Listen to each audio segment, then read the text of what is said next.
Olá, bem-vindo ao Boletim ESG, o meu comentário semanal sobre notícias do universo ESG.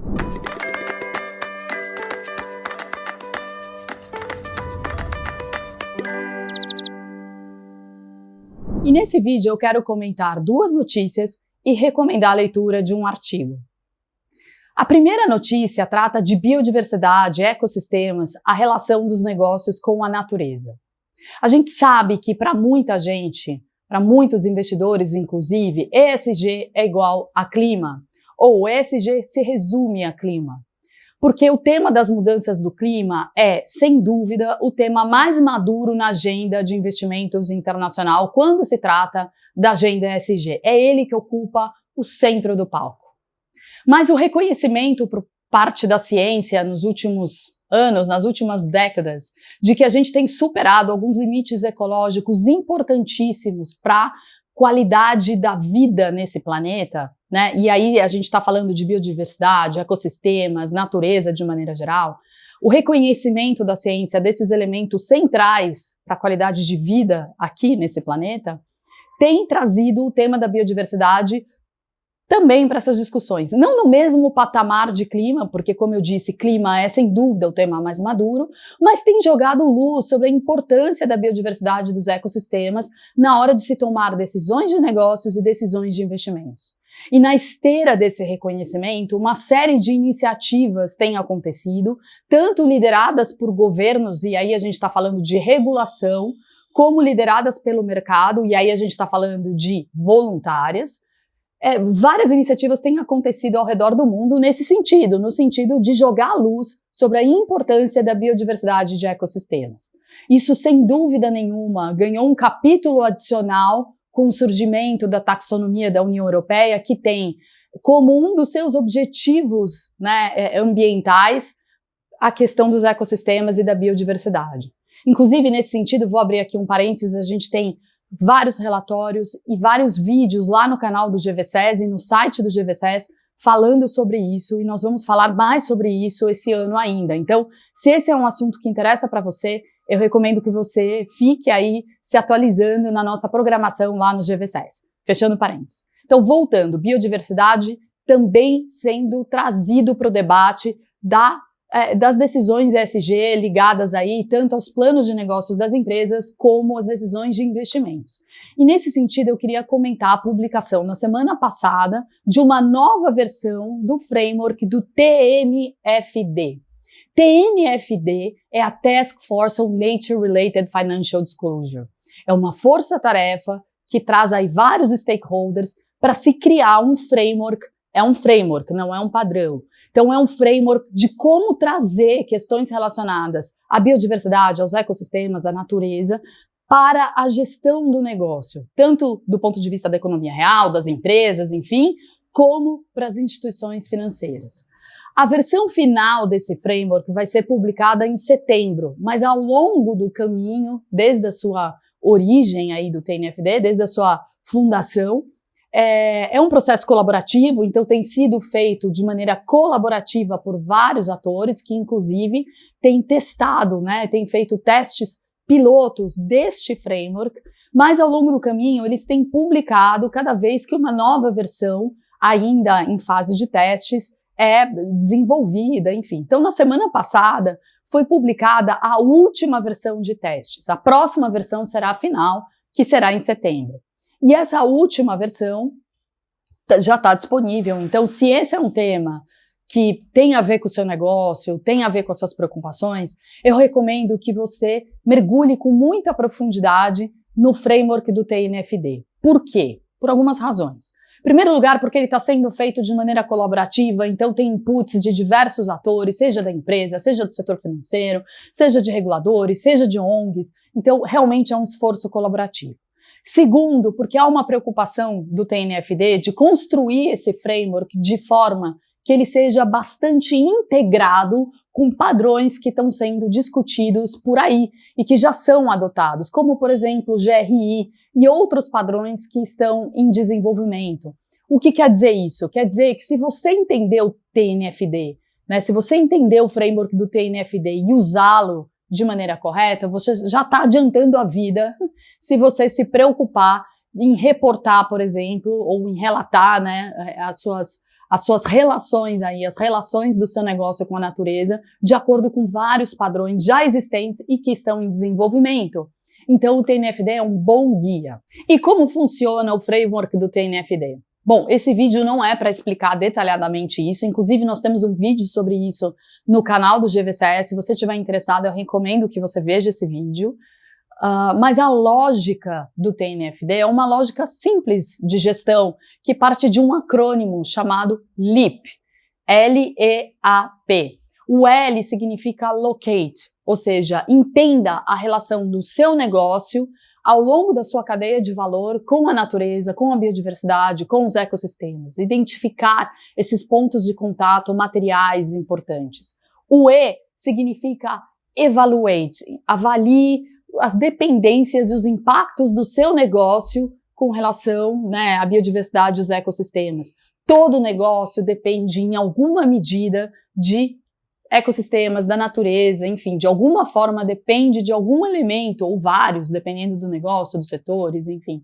E todo negócio impacta, né, os ecossistemas, a natureza, a biodiversidade. Então é importante entender essa dupla relação de dependência e impactos. O A é de acesso, né? Avalie riscos e oportunidades em detalhes, entenda claramente quais são os riscos, quais são as oportunidades associadas nessa relação da sua cadeia de valor com os ecossistemas e com a natureza. E o P é prepare, então prepare-se para lidar com esses riscos, com essas oportunidades, com esses impactos, com essas dependências, inclusive pensando em metas, objetivos claros. E aí existe uma relação muito interessante do TNFD com o Science Based Targets for Nature, né? E por isso que eu falei, é um framework muito interessante porque ele se conecta com GRI, ele se conecta com Science Based Targets, ele se conecta com ISSB, enfim, então é um framework completo e que busca ser integrativo,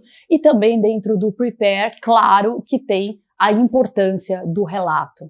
Então, o TNFD, se você não acompanha esse framework, eu recomendo que você acompanhe. A última versão, antes da versão final, que será publicada em setembro, foi publicada na semana passada. É uma oportunidade para conhecer, para testar, mandar feedback e, de alguma forma, colaborar com esse esforço global aí, de trazer biodiversidade e ecossistemas também para o centro da discussão de estratégia de negócios e de tomada de decisão de investimentos, além da questão climática. Inclusive porque clima e biodiversidade são profundamente conectados. Muitas decisões que podem ser benéficas do ponto de vista da mudança do clima, por exemplo, pode não ser tão boa assim do ponto de vista dos ecossistemas e da natureza. Então a gente precisa olhar essas decisões de maneira muito integrada, conhecendo dilemas, conhecendo o que a gente está considerando ali e como medir, como avaliar e como relatar. Então, essa é uma recomendação que eu acho bem importante. Saindo do mundo da natureza e da biodiversidade, vamos para o mundo das finanças verdes. E aí, na semana passada, houve um lançamento de uma política pública do Reino Unido, conhecido como UK Green Finance Strategy. Essa política foi publicada na semana passada, na verdade, ela foi atualizada para 2023. A primeira versão foi publicada em 2019. E aí há algumas atualizações, sem dúvida nenhuma, da versão de 2019 para a versão de 2023. Mas é importante você conhecer alguns dos destaques dessa estratégia para as finanças verdes no Reino Unido. E eu queria trazer aqui alguns destaques. Bom, em primeiro lugar, ela foi construída de maneira colaborativa aí pelo Tesouro do Reino Unido, pelo departamento que cuida da segurança energética e net zero e pelo departamento que olha para a segurança alimentar. Então isso já é muito interessante porque ela combina uma visão, né, tendo assim por objetivo atingir o net zero, mas combinando preocupações com segurança energética e segurança alimentar.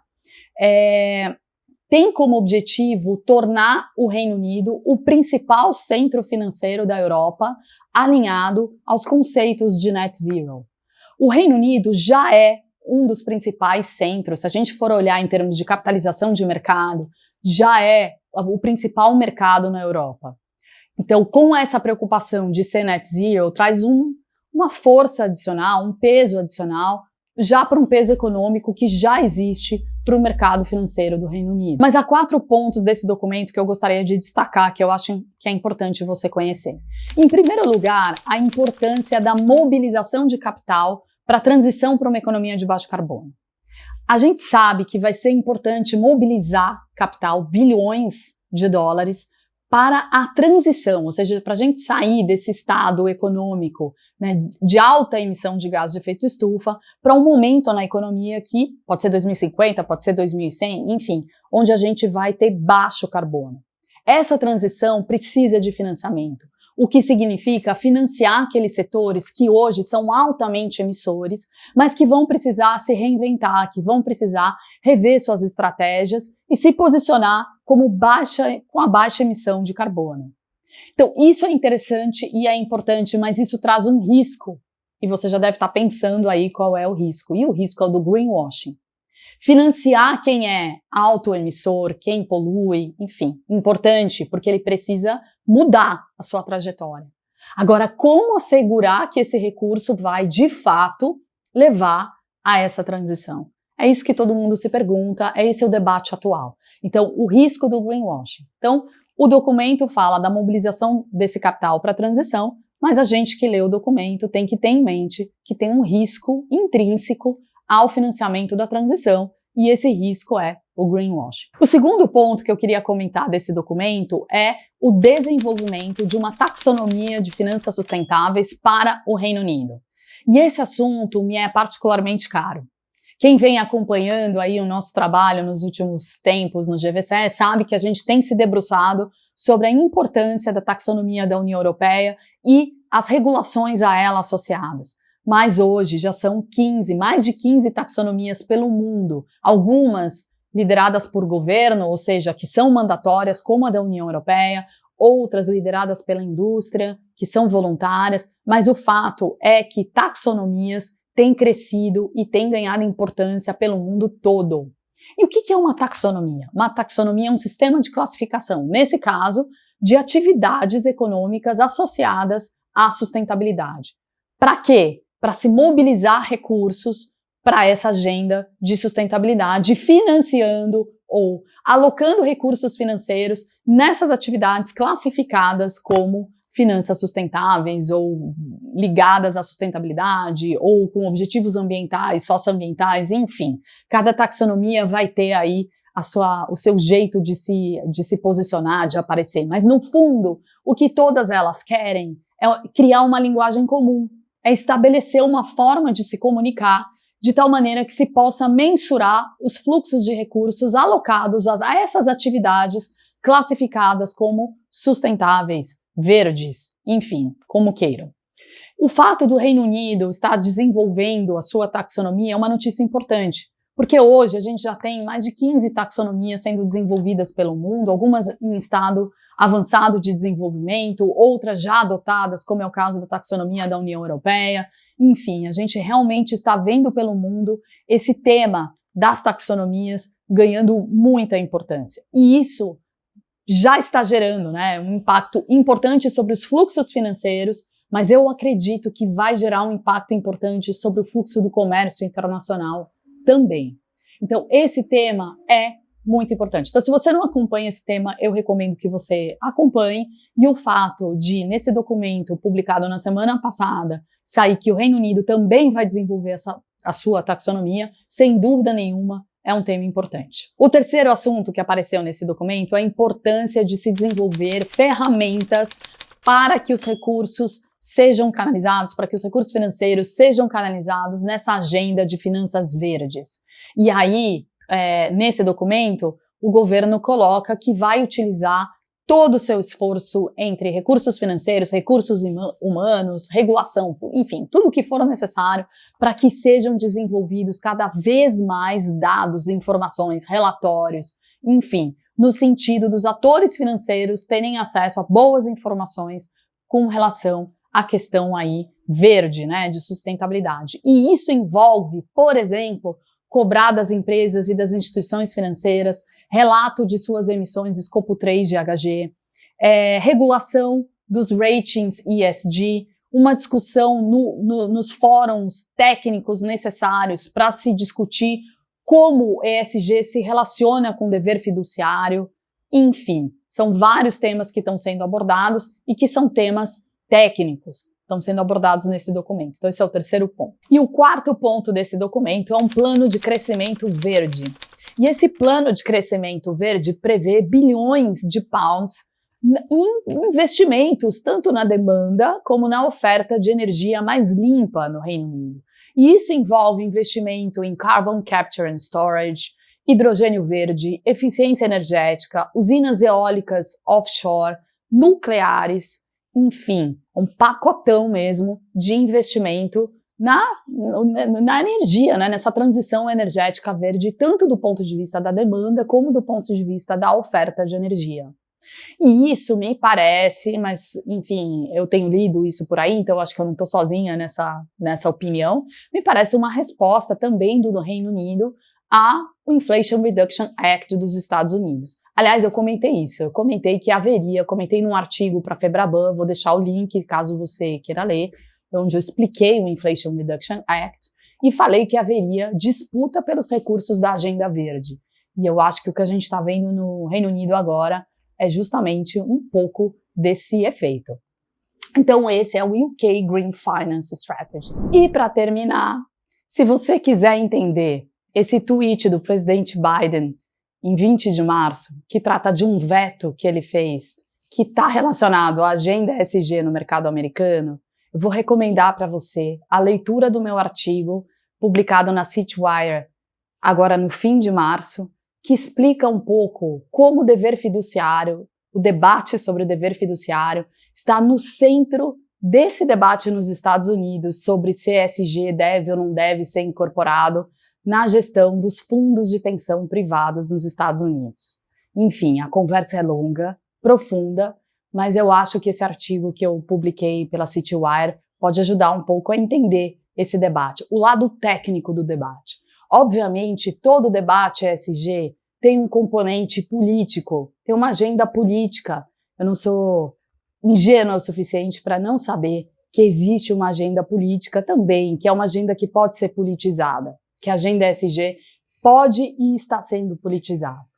Mas eu sou uma analista financeira, estou aqui falando sobre o ponto de vista econômico e financeiro da agenda ESG, e há um debate técnico acontecendo. Então eu acho que vale a pena a gente se debruçar sobre esse debate técnico para entender a natureza técnica do debate, porque isso nos ajuda a aperfeiçoar a agenda ESG, inclusive do ponto de vista técnico. Eu espero que você tenha gostado desse vídeo e a gente se vê no próximo Boletim ESG.